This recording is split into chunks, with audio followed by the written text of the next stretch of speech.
I think the racing has been okay. I think it's put on some good races, and it's put on some not so good races from a championship perspective. I think it gets a lot of bad rap because Homestead has put on such great racing over the last 3 or 4 years, and that's always a really easy thing to want that, right, when you watch those races. But at the end of the day, it is a season-long series. There has been some really good races throughout the year.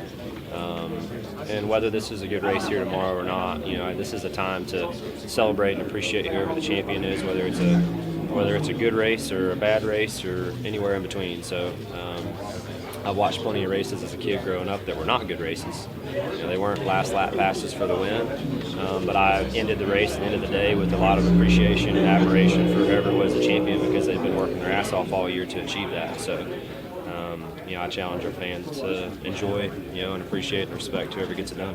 If you had to pick one highlight or memorable moment from this season, what would it be?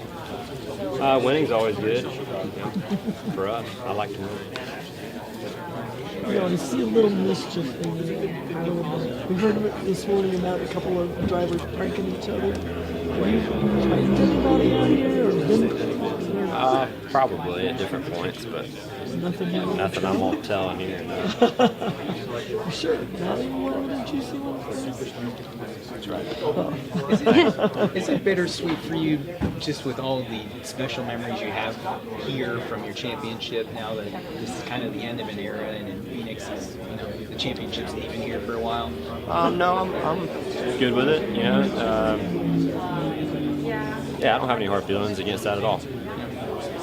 When IndyCar comes in here, you've done it before, and do you enjoy mixing with them at all? Do you get a chance to do that?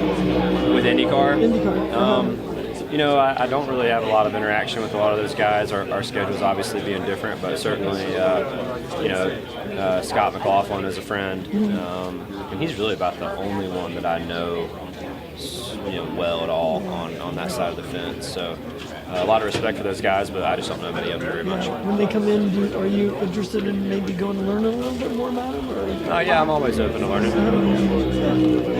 Chase, I know you've already been asked about the championship format, the tracks. I'm curious to hear your thoughts on the All-Star race. I know Dover's been a really good track for you, and NASCAR's talked about trying some different things. What would you like to see them try, and just your thoughts on the All-Star at Dover? I think that I don't know what you try. I haven't really heard. It's not up to me either, what the rules are or the format is. But, I think that, making Wilkesboro a points race, it kind of put the, SMI-ISC thing into a bit of a tough position and kind of trying to figure out where to take that event. So probably not the best fit for for an all-star race on paper, but I think there's probably ways that they can make it exciting, and hopefully that ends up being the case.